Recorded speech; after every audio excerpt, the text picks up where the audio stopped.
Experience Associate here at California Botanic Garden. And I'm Grayson Fair. I'm the visiting artist at Amoca. And you are joining us today to take a live tour of the California Cultivar Garden here at California Botanic Garden to see some select pieces of our current exhibition, Clayfornia ceramic sculpture in the California sunshine. This is a partnership with the Amoca Ceramic Studio. We have 14 local artists on display, over 30 installations here in the garden, and we're going to take you on a tour of just a handful of them today. Awesome. Okay, so we're going to start out with here at the entrance of our cultivar garden. This sculpture here, or pair of sculptures, is called Instinct 3 by the artist C.J. Gillick. So these really bright sculptures here are in a bed of sage. This particular sage is called Bee's Bliss. And her work is very intentionally biomorphic. You can see it was really representative of different reproductive structures between those two, between this pair of sculptures here. And it's just really bright. We were talking about when we installed these sculptures, this bed of sage was not really grown up. It was pretty flat because it wasn't blooming time yet. And so we kind of walked and placed it. And now 6-7 months later, we can see how much it's bloomed, all the purple sage blooms kind of growing in behind it. Yeah, it really helps it stand out. Yeah, just really frames. Pops it out. Another thing we talked about was the relationship between the two sculptures and how important that was to the artist. As we installed it, we set them up, and she stood back and she looked at them and, no, we need to move them a little closer, face them towards each other. Yeah. So I think these are representative of sort of a male and a female. Yes, very much.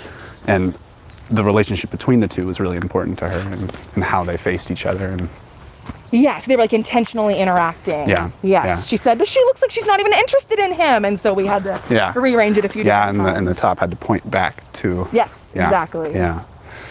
Exactly. Okay, so I think we'll move on to our next piece here. Excellent. We have two really large pieces kind of framing the entrance to our cultivar garden here at the garden. And so we are approaching a group piece called Gather by artist Brandon Lomax here. And so we have a circle, a gathering here of 7 different humanoid sculptures here, a variety of different colors. And so they are sort of gathering here off to in this corner of the path here. Yeah, and these pieces sort of, I think, are very appropriate right now because they sort of deal with gatherings of humans and sort of a gathering of elders, I heard him talk about. Yeah. And also like this sort of division of technology that is happening now. You know, we're all constantly looking at our phones and communicating that way, and there's sort of this lost art of gathering humans. Gathering. Yeah, we're seeing more and more of that now, which... Yes, and so what's special about this piece is across the path here, you can see another sculpture. And so this is up to interpretation. Is the sculpture joining the gathering? Is that sculpture leaving the gathering? I heard a perspective the other day, someone thought that sculpture was leading the gathering. But what's special about that specific piece is Brandon came here and collected clay from the garden and sculpted that specific humanoid piece with clay here from the garden. Wow. This is an existing piece that he's had and has shown before, but that is a special little addition here for us. At the garden that we are pretty excited to tell people about, that it has clay from the garden. That's amazing. That's awesome. And so we will go ahead and head inside the cultivar garden right now. All right. Our California cultivar garden is named as such because it features a lot of different plant cultivars. So cultivars cultivated by different scientists to purposefully have different features, different colors, shapes. And so a lot of our scientists here, we used to be called Rancho Santa Ana Botanic Garden. We are now California Botanic Garden, have hybridized different California native plants. And so these cultivated species are still considered California natives because they are entirely genetically native. Wow.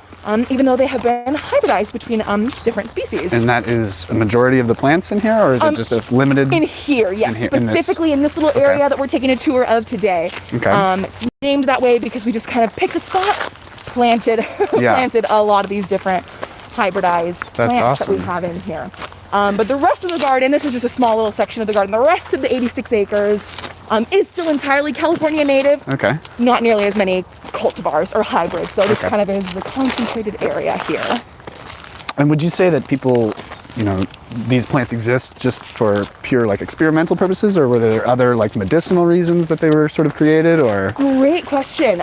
So California native plants historically have a really important and valuable medicinal and edible purposes to the indigenous peoples that lived on these lands. And so the hybridization, though, I think sometimes is really just in the name of science. Yeah. And so I don't think that they were created for any specific, for example, medicinal purpose. I think it was just different selections, maybe trying to achieve a different like aesthetic look. And so I think that's a lot of what we have going on in here. I think that's kind of an innate human task, is just see how far we can go with it. Right, evolving technology. Keep pushing plants and whatever else. Absolutely. All right, here's another piece. So right here we have Stonehenge Birds by Janelle Lewis. And so these, she shared with me her inspiration for these, where she was looking at birds when she was in Stonehenge in England, and so she wanted to create them. And you can see this little guy here on the left-hand side is sitting on a turtle. And a lot of Janelle's work has to deal with memories of places or things. So it's all really significant to her life and her experiences. A lot of them are named after people in her life as well. Yeah, exactly. And they're like almost aids. They aid her in sort of keeping these memories. And I think they're really nice. Absolutely. So these were kind of fun to install. We installed in late October, early November, and this plant in front of us here is a type of, it's called pigeon point. It's in the sunflower family, and it was covered in bees when we were installing. So even just putting in this nice little sign here was a task of its own. It doesn't look all that daunting today because it's not covered, but quite the adventure installing here. And so we'll see quite a few of Janelle's pieces today, actually. We put a lot of her pieces that we have in the exhibit here in the Cultivar garden. And I think it's kind of fitting. Her pieces, we were talking about, kind of incorporate different memories and people, but they are often mixed with animal, human, different characteristics or traits. So it kind of really fits. I think that's her pieces are here an excellent in the point. garden. Yeah, it's a cultivation of human flora and fauna. Yeah, she does actually. Speaking of flora, she has a nice little tutu of flowers here on Rosie. So Rosie here was named after one of her daughters. And Rosie here is really large. Janelle shared with us that she sculpted her with her teacher, Gary Lett, who is another sculptor that is featured in this exhibit. And she said that when it came time to fire, that Rosie here was too big to fit into the kiln. So they had to cut her into 3 pieces. And I really admire that she, instead of hiding a lot of the joints like a lot of artists do when they do pieces together, she sort of exemplifies them through like this band here. It shows off that those are meeting, as well as the neck band there. It's like very much a point of contact and interest. Right. I think also her work is really interesting at how it is being affected by nature as well. I mean, we've got some really interesting colors and like sort of these dark tones coming in just from the elements hitting it. And I think it's giving it a really nice patina and aging it really well. Yeah, a lot of her pieces have those features. When she finishes sculpting, she has them on display in her yard, or a lot of them are on display in her yard. And so they came right from her backyard into our backyard here. And so a lot of them have some of that weathering that you were just talking about. Yeah. And it's really nice to see how it interacts with the really natural outdoor world here. And I love how the plant has grown up and right up into it now. It's really nice. And what is this? This is also a type of sage here. You can see some of the purple, kind of periwinkle purple blooms here. This is very characteristic for sages that are in the salvia family that kind of have these bunches of blooms going up as you go. This is a pretty small example, but hummingbird sage, these structures on hummingbird sage are really large, actually. Really? So all salvias kind of have this same shape here. So it's really easy. If you see that, you can point out, hey, that's a sage. Okay. Yeah, I'm pretty familiar with it, but I haven't really seen this variety very much. The structure of the leaf is really interesting too. It's like very textured. It almost looks like scales or reptilian. Absolutely. So that's a really fun thing that we've seen after we installed in October and November. Not a lot of things are in bloom in the fall. And so now it's fully springtime here, April, at the garden. And you can just see a lot of our plants growing, blooming, interacting with the sculptures in, I think, a really fun way. And it smells amazing too. Yeah, I don't know. really You fragrant. guys probably aren't getting that through the camera, but We can smell it. We can smell it. All right, we've got a Maureen Wheeler piece here. So this is called Lioness. What's that? What's that? You can see she's kind of standing at attention, gazing over her shoulder, very attentively looking at something going on behind her. Yeah, and you can tell it's nice to see these pieces, Janelle and Maureen's, next to each other like this. One, because they work closely together in the studio. Right. But also it's nice to see similar approaches but very different end results. Absolutely. You know, you've got someone that works like Janelle, which is very loose and quick, whereas Maureen is more precise and has really nice, sharp line qualities to it and smooth surfaces. Right. We were talking a little bit earlier that Maureen is an architect. And so a lot of her pieces, she does a lot of vetting to make sure that her pieces, especially larger ones, are going to be structurally sound. Yeah. That's pretty important aspect of her creation process. Yeah, and she approaches it like an architect would too, right? It makes maquettes and makes little models and to make sure that these things are going to work out. So, you know, it's nice to see how people work very differently in the same medium. Absolutely. I think it's great. Yeah.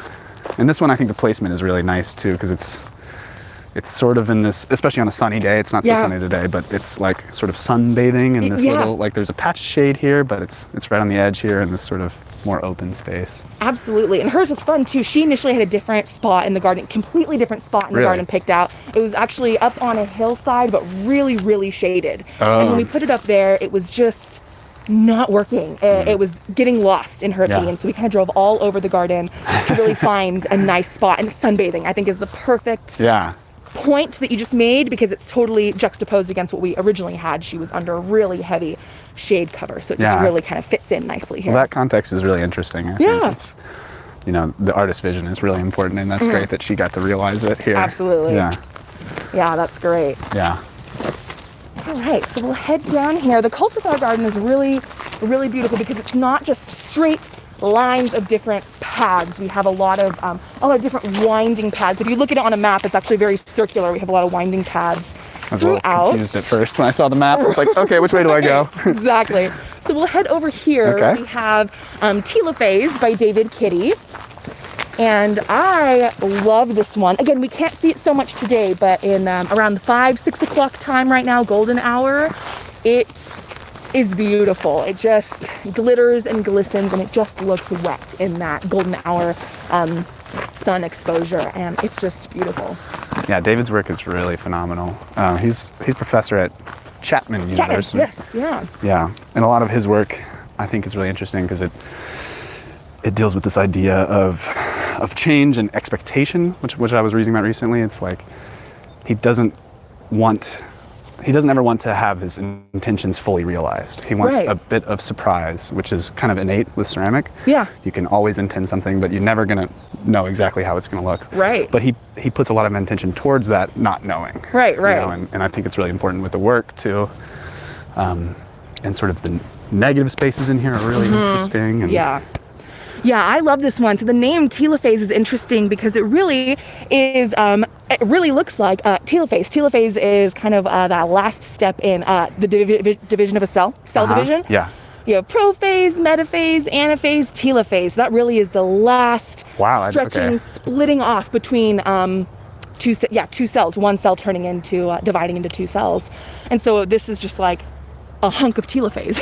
It is happening. Yeah. All over. And it's just as awesome. I think the work is pretty apparent too, as far as the intention and you know, it's about, like what you said, cells divide in bacteria and viruses. Exactly. And I think that reads like almost innately, it reads that, you know?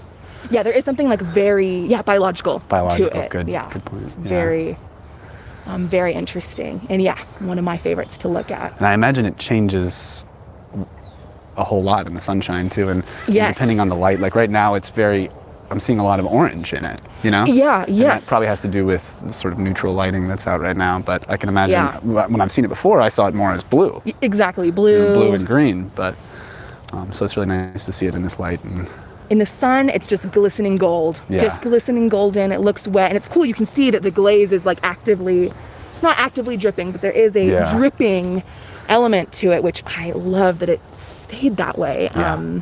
And that's something that he, probably intended, but there's a certain amount of control that you just have to let go. Right, and hope for the best. Right. And I think it totally worked out for the best. Totally. It just looks glistening.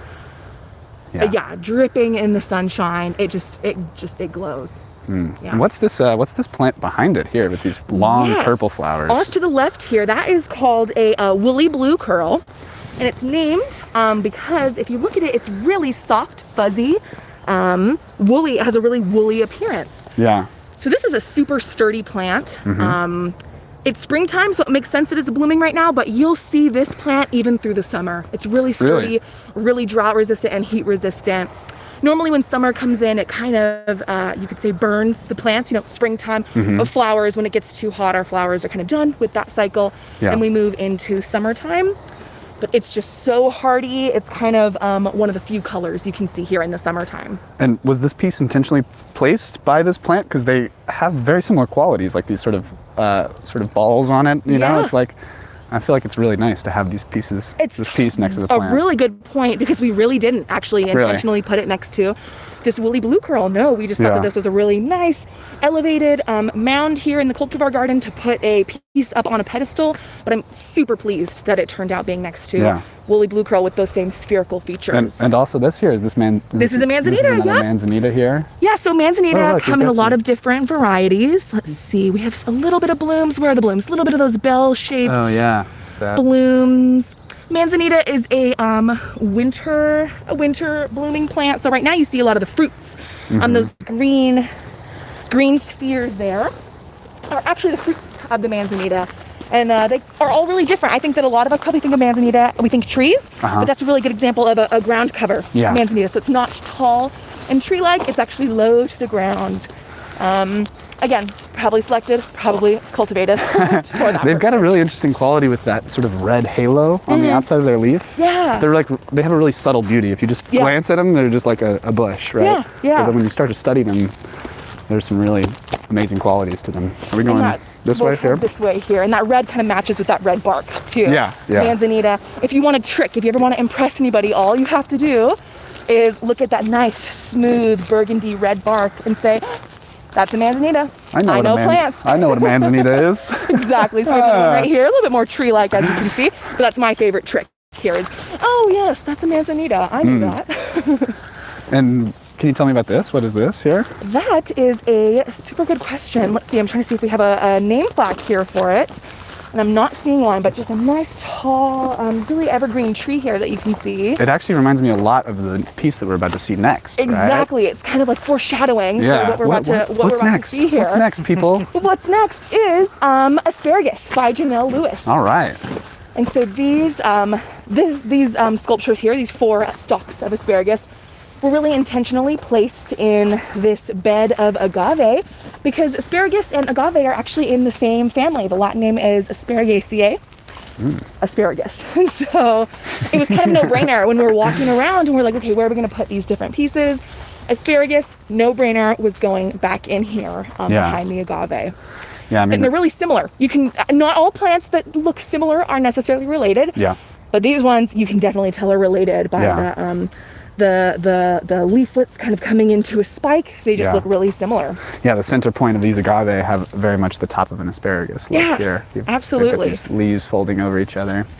And so when asparagus, not asparagus, when the agave blooms, it looks like a stalk of asparagus. When we were installing, or when we selected this spot, we had a huge long stalk of the agave bloom that kind of arched over where we're standing right now, like in a nice little arch. And it really, now that the asparagus are here, it's kind of what it looked like kind of before it arched its way over. So these were just kind of meant to be here. Yeah, and I'll tell you a bit about how these pieces were made. They're the conglomerate pieces. So again, Janelle makes by stacking work. So these pieces were probably made separately and then adjoined later on. And as you can tell, there's a variety of color throughout the pieces. That's again back to what we were talking about, this sort of intention versus reality. Right. You know, you can always expect things, but clay is always going to do what it wants. Right.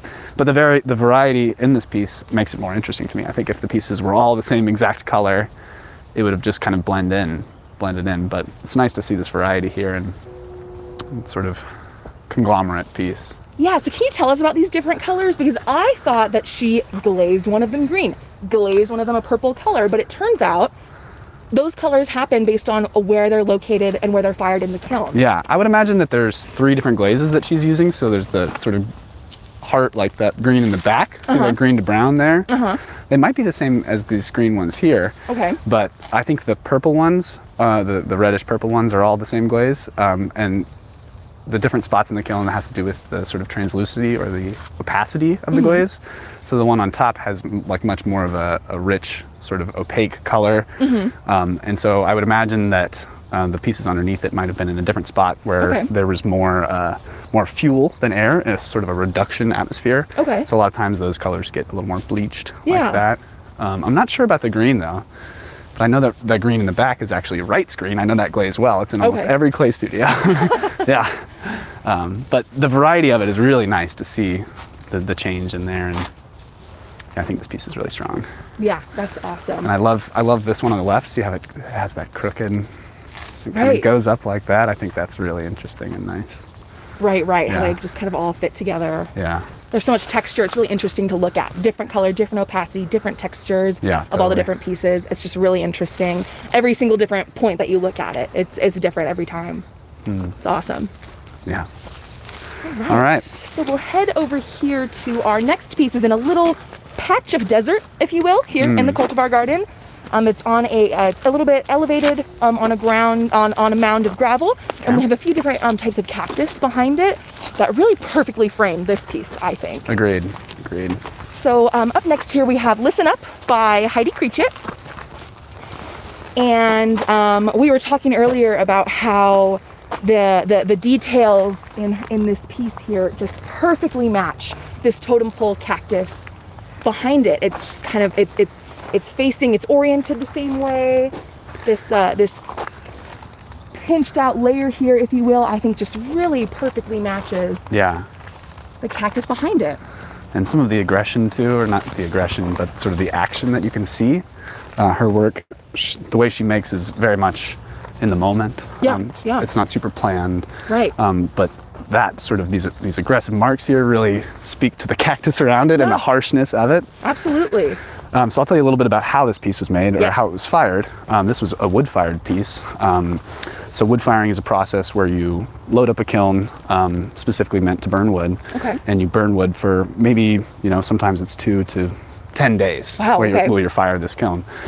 So a lot of the pieces go in raw, and so you can see some of the raw elements of the clay down here. So if this was fired just in a regular gas kiln, this whole piece would be around this color here.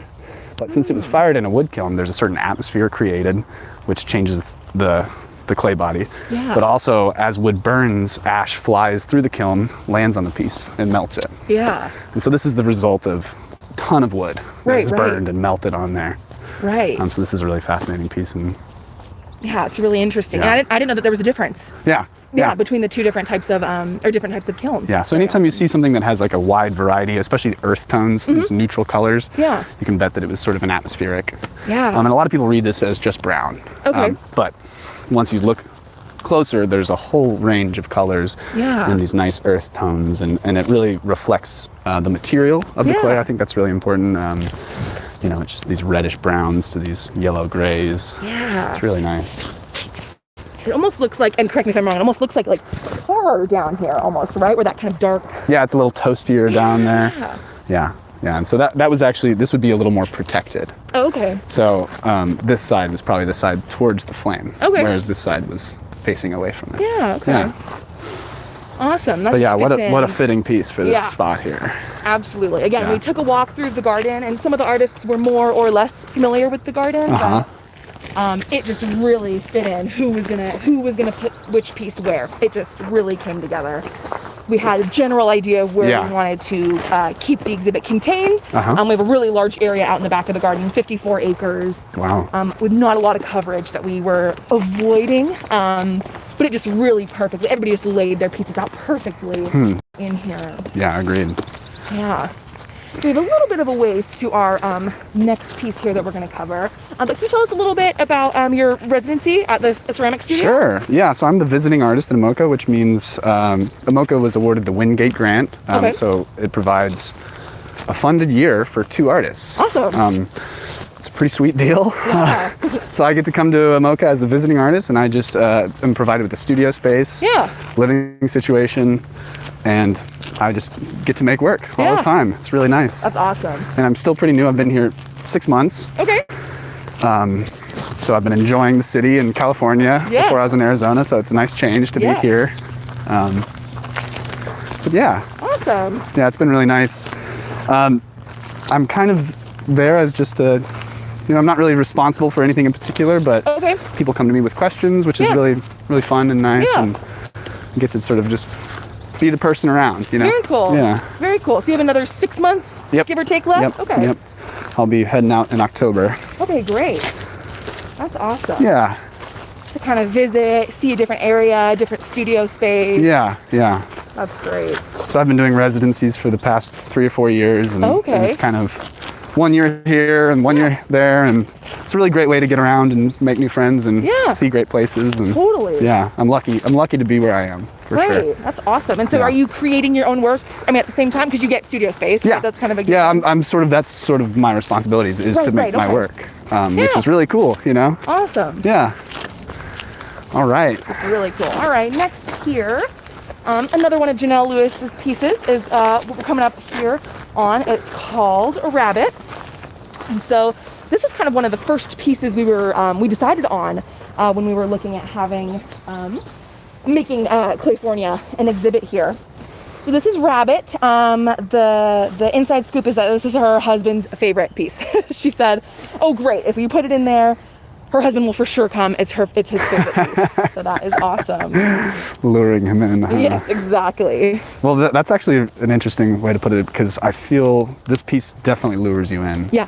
I don't know if you can tell on the camera, but we had to walk through some foliage, very much like a cave entrance in here. We're in a cave of 3 redwoods here. Yeah. 3 small redwood trees. It's a very inviting piece, I think, to come and interact with. We were talking earlier about the feet. Janelle has really detailed pieces, detailed parts of her pieces, and the feet really seem to be an important detailed part of a lot of her sculptures here.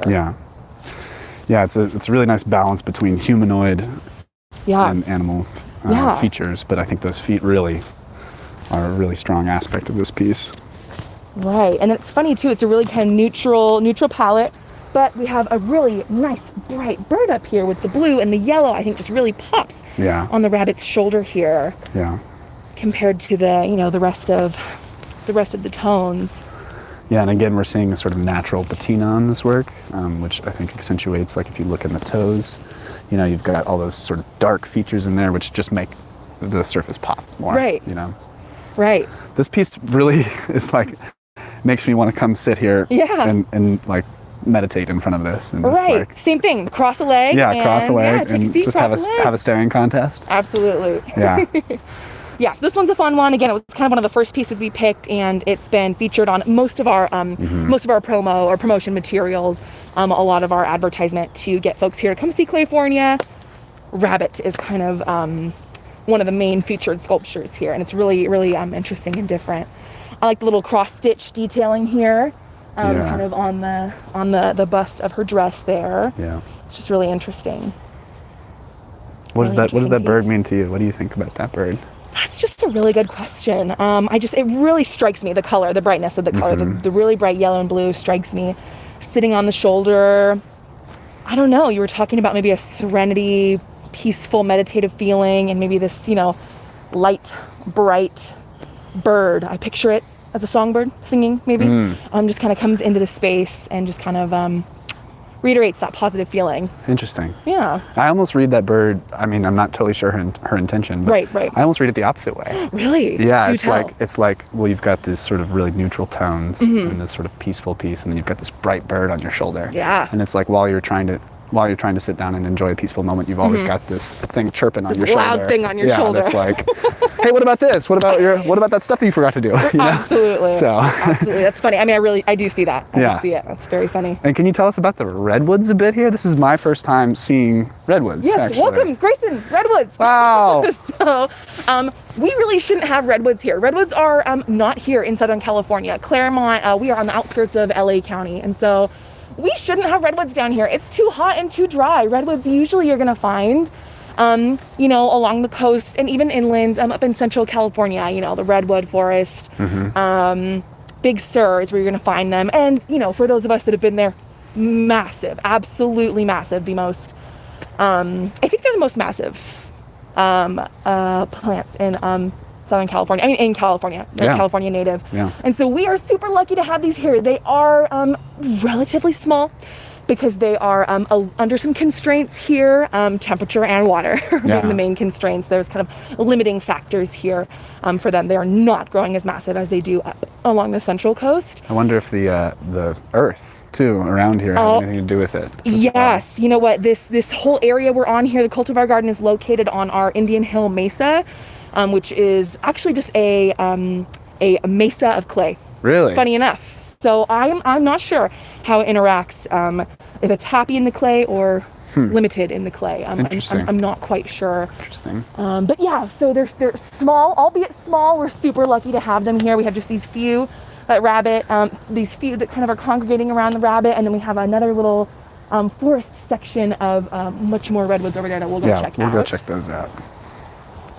But yes, lucky to have them, and sometimes they can struggle when it's too hot. We had an infamous day a few summers ago that was 115 degrees. Everybody remembers it, and a little too warm here. A little too warm for the redwoods, but for the most part, they are doing relatively okay. And these are conifers. Do they make pine cones? Do they make what kind of? That is, you know what, a really good question. We have a lot of varying sizes of pine cones here. We have a Jeffrey pine, for example, has the largest pine cone. Pause here too. Yeah. Oh, let's talk about these here. We want to talk about these. Our Douglas iris. We have a lot of different Douglas iris out and about right now. In the garden, most of the time you'd think of, I'm trying to see if we have any purple ones over here. Most of the time you probably would think of an iris as purple with the white and yellow detailing inside, kind of inside the petals. But these ones right back here are white with the purple and yellow detailing. And I love looking at them. The inside of the petals, it just looks like watercolor. The way that the purple just kind of fades, spreads into blue. Yeah, the detail is really striking in there. I mean, I just think it looks like a watercolor lines painting. It's just so beautiful there. Yeah. And so we have a lot of these. Again, they're only here for the springtime. I wish they were here all year. And these are, these come back every year, right? You don't need to. Yeah, we have a lot of them, and they come back every year. So you'll kind of see we have clusters planted. We have some kind of over behind us over there too. We'll walk by those in a minute. Oh yeah, that's but, really lovely. A lot of different varieties of colors in Douglas iris, but they're all beautiful and they're really visible. So when you're looking for color in the garden, they'll kind of stand out and hit you because they're purple with that yellow punch in the middle. Yeah, really beautiful. Really nice. All right, so we have another Janelle piece here. Another Janelle piece here. This is Jane's rabbit. Not the rabbit, I'm sorry, we just had the rabbit. Jane's rat. And so Jane, named after one of her grandkids, and she made it in the year of the rat. So that's where the name comes from. Okay. And so you can't see, it's tucked behind us, but she actually sculpted a small little iPhone, a cell phone, that is sticking out of the top of the rat's back pocket in there. So that's kind of a fun detail. You see from the other side, if you were to walk up and view it from the other side. Do you have any guesses, or do you know why that cell phone is there? Do you know what it means? I don't. I wonder if it's, I don't know. My own speculation would be, you know, the telling of time. Okay. I don't know. I just think like in the 21st century here, cell phones on sculptures might not seem totally out of the ordinary because as people, we are glued to our phones. Yeah. And so I think that, you know, several sculptures just only a couple decades back wouldn't have cell phones because we didn't have cell phones. I like that interpretation because, I mean, her work is a lot about sort of documentation of her existence. Yeah. So as time changes and how that becomes like integral to, you know, you leave the house, like make sure my phone's Where's there. my phone? Yeah. It's funny that a sculpture even has it. Yeah. I think this piece is interesting in comparison to the last one where we were talking about how inviting Yeah. the last one was Yes. in those trees. I get sort of the opposite feeling from this one. I get not necessarily like an uninviting, but I sort of get an eerie feeling. And maybe it's the rat face. Yeah. And maybe yeah. maybe it's the distance. There's a rope here that we can't cross, and it's seeing it from a distance among these towering trees with this obscured Yes. foliage here. I think it really makes for an eerie feeling. It's kind of an elusive, and the rat face. I mean, look at those teeth. They're very and the way it's prominent. holding its stomach as well. Like Right. maybe it's in pain, or maybe it's, I think it's really interesting. It's funny, we really wanted it to be under the redwoods. So we placed it intentionally under, so it could be framed by all these redwoods, but it intentionally or unintentionally created that type of distance between us. And we had to put the rope up because it was inviting people to go in and trample this, I don't know if anybody can tell here, a little bed of California native strawberries. And so a lot of people maybe couldn't necessarily tell that these strawberries were growing. Again, we opened the exhibit in November, so they weren't as lush and as grown in as they are right now. And so we kind of had to rope it off to keep people on the trail, not inside the plant bed. But and these are native, right? These are a native California strawberry. Yummy. And so most of what you can see right here is green, but you can see some of these little white blooms here. And we walked by a patch of strawberries earlier that did actually have some small itty bitty little green strawberries growing in. The fruit itself, I'm not seeing any here just from a glance. But the flowers will be pollinated and then turned into strawberries. Oh yes, correct. And so they are edible. And if you look at the back of them, the flowers, I think, you see that little bit of like green there, and that's the end of a strawberry. You always are picking off where you eat it. I don't know. So fun. Yeah.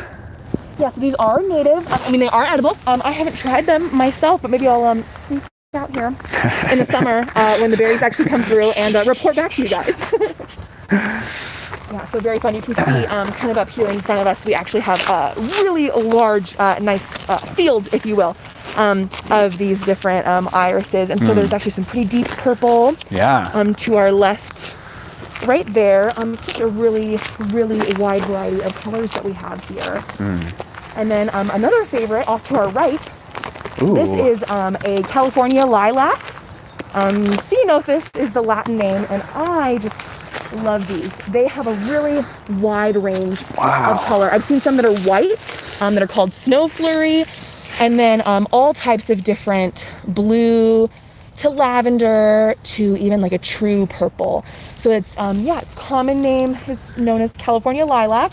This one here is Ceanothus Ernie Bryant, so named after again named Ernie Bryant. But I just love these. They're so soft, they're so fragrant, and the colors, the different variety of colors they come in, because there are so many different cultivars of the California Lilac. They just have a really wide range of colors. I just love them. Yeah, I love the conglomerate sort of creating form through multiple tiny little petals. Yes, little bunches. So what would you, if you could guess, what kind of insect would pollinate? So it has to be something smaller, right? Yes, this is usually covered in our native bumblebees. Okay. It's not even that European honeybee that we think of as bees. Yeah. They're on here too, but I usually see they're really cute, round, fluffy. Okay. California native bees. Oh, and awesome. so those are actually kind of some big boys. They're Really? actually pretty. So, So I'd say the bee itself might be the size of this here, the tip. And so this is normally covered. Normally covered actually in bees. I wonder if the weather is kind of playing, the kind of gloomy weather is playing into that today, but usually it's alive and buzzing with nice fluffy bees. And I'm sure a lot of other insects. I've seen different types of beetles on here too, but bees I think are going to be kind of that paramount pollinator we have on California Lilac. Yeah, and that's interesting that you mentioned about the sort of European bee. How many native species of bee are there around here? Do you know? Yeah, that's a great question. I'm not actually sure of the number, but I know that when I think most of us think of bees, we think of a European honeybee, which are everywhere. They do a lot of pollinating. Yeah. But we have several types of native California bumblebees, and so I think one has a little bit more of a yellow fuzzy patch on the top of his head, and then another variety of a native bumblebee has more of a black patch on the top of his head. Interesting. And I'm not quite sure what the names of those are, but I know that I've seen them. Big and fuzzy. I just can refer back to the photo. Okay, does this have that yellow fuzzy patch on its head, or is it the black fuzzy patch? Yeah. And then that's how you can tell Interesting. which ones there are. But there are actually a lot of invasive bees as well. And so they do pollination work, but they compete with our native bee species. That's what I've heard. And these invasive species are invasive. They're not native to here, so they don't have a natural predator to keep their population in check. So they can compete with and sometimes out-compete our native species. Yeah. And this goes for plants and other animals as well, not just the bees. But so these invasive bees can actually out-compete our native bees, and the native bees were made to pollinate our native plants. And so we want to save the bees, but save the native bees. Save the right here bees, in California. Right? Not just the honeybees. Yeah, we want those kinds. bumblebees. And they're just so cuddly. They wouldn't sting you. They just are so fuzzy. They're so cute. All right, we've got another plant we want to talk about here, right? Yes, this is a really fun one. So this is a variety of flannel bush. Fremont Dendron is the genus name of flannel bush. And these are really interesting. So they're named flannel bush because there is like a fuzzy flannel soft appearance to it, but I would not recommend touching these bad boys. These are known for being super irritating. That fuzzy flannel, when it gets you, it's always like, oh no, I just brushed up against a flannel bush. You're usually in for 2 or 3 days of irritation minimum. Contact dermatitis is what that causes. Yeah. This is a selection called California Glory. And, flannel bush is just really beautiful. Inside the flower, you guys all got a close-up a second ago. It's a really waxy appearance, and it really actually holds the water. We were talking about that earlier. The shape of the plant is like a bell or a cup almost. And so it's a really waxy, smooth appearance inside, but you can see the collected water in there. And we were wondering aloud earlier, does that feed insects? Does that feed birds? Really good question. Yeah, maybe it's that I don't know the answer to. Maybe it attracts birds just to further encourage pollination. Yeah, and it's things to drink, And it's so common too that leaves especially lose water from the bottom of the leaf. We have these stomata, and that's how a plant loses its water. So I don't know if it's kind of hanging on to some water in there. Interesting. Pure conjecture. I don't know that for a fact. These are California Glory, and then the one behind us is a different type of color variation. It's called a Fremont Dendron Pacific Sunset. Hey, the sun's coming out. Yeah, look at that peak out here. And so these are, again, you can see nice reddish orange in the middle of the flower here that kind of spreads out into a yellow. And so these different cultivars are interesting with the fact that they have that orange that then kind of spreads out up into yellow, because I would say like a really classic Fremont Dendron flannel bush is just a really solid yellow. Just really solid, true primary yellow. And so I really love these hybridizations here that have that orange inside. And Pacific Sunset specifically was introduced here we were previously called Rancho Santa Ana Botanic Garden. Now we're Claremont Botanic Garden. So this in the nursery trade is known as an RSABG introduction, because we introduced it. And so these, you can see, it takes up almost this whole plant bed here. Yeah. These two Fremont Dendron together, they just grow massive. And wow, again, really they're sturdy. tall too, Really tall, really sturdy, really hardy. Wow. And so they bloom in the springtime. We got some bees flying around too. Yes, now. you kind of see some of those bees here. They're coming out for the sun. It's coming out. They're happy. They're going to do some pollinating for us. And what is this? So right purple. here, yes, this magenta. purple one is tucked in here. It's a Western redbud, I believe.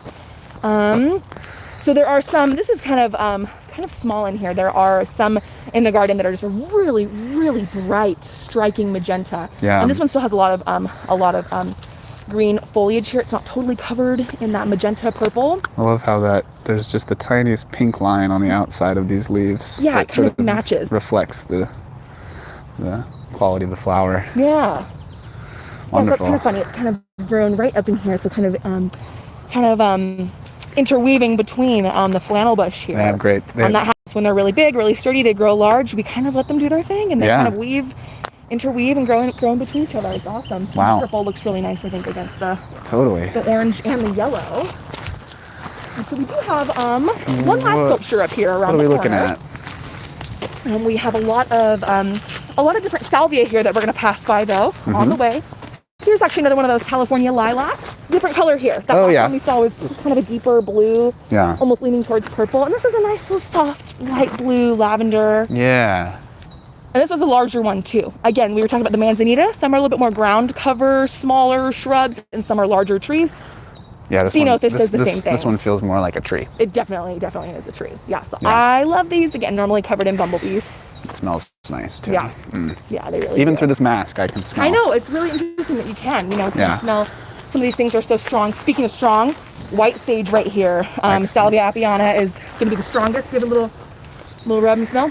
Oh man! Wow, I love sage. One of the strongest ones. So white sage, really sacred for the indigenous people, Tongva. We are on Tongva land here. So white sage is just so important and sacred. It has its medicinal and edible uses, and again, you can just see it's so sturdy. With the leaves right here, not quite blooming yet. It will have some blooms a little bit later on. You can kind of see them in the background. Oh yeah, look at those. That same kind of segmented bloom. Yeah. Blooms up there. Not quite blooming yet, but then there's some woody, kind of some woody characteristics there too. So really a nice sturdy, really sturdy plant here that grows all over. We see it all over, and it's really strong too. So yeah, I spent some time in New Mexico where you look out over the landscape and it's entirely sagebrush as far as you can see. Awesome. Yeah, it's awesome. We have so many different types of salvias in here, and it's just, I think, kind of quintessential California native. It's just so useful, and the smell is just so distinct, really memorable. Yeah, it's really important here to the California native landscape here.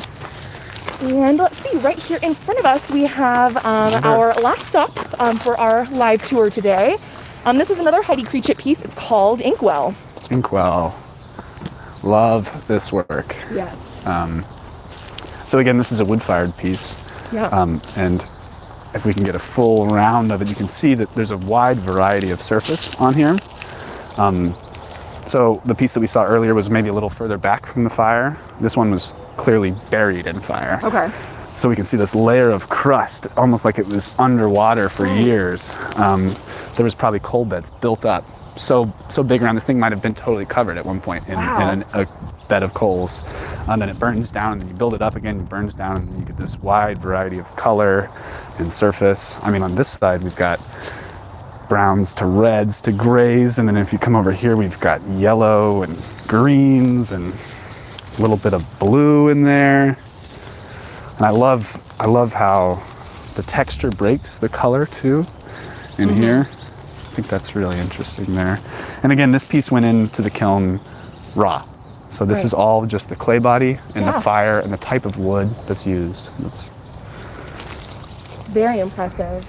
Yes. I think we were talking earlier about how at first glance, earth tones. But again, when you really, all those colors that you just listed off right there are just so visible, so interesting, and so unplanned. It's such a surprise. Yeah.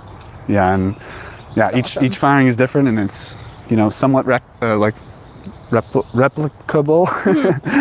but never exactly the same. Right. Yeah. So that's really interesting.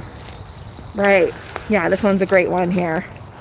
So interesting. So, so many different textures to look at. And again, it's really nice to see this kind of work as opposed to some of the other works we've seen where they're more concise and precise. Right. Whereas this, you can feel a lot from the piece. You can see that there was action there, and there was, the sort of letting go while making. This is a great piece. Yeah, it's great.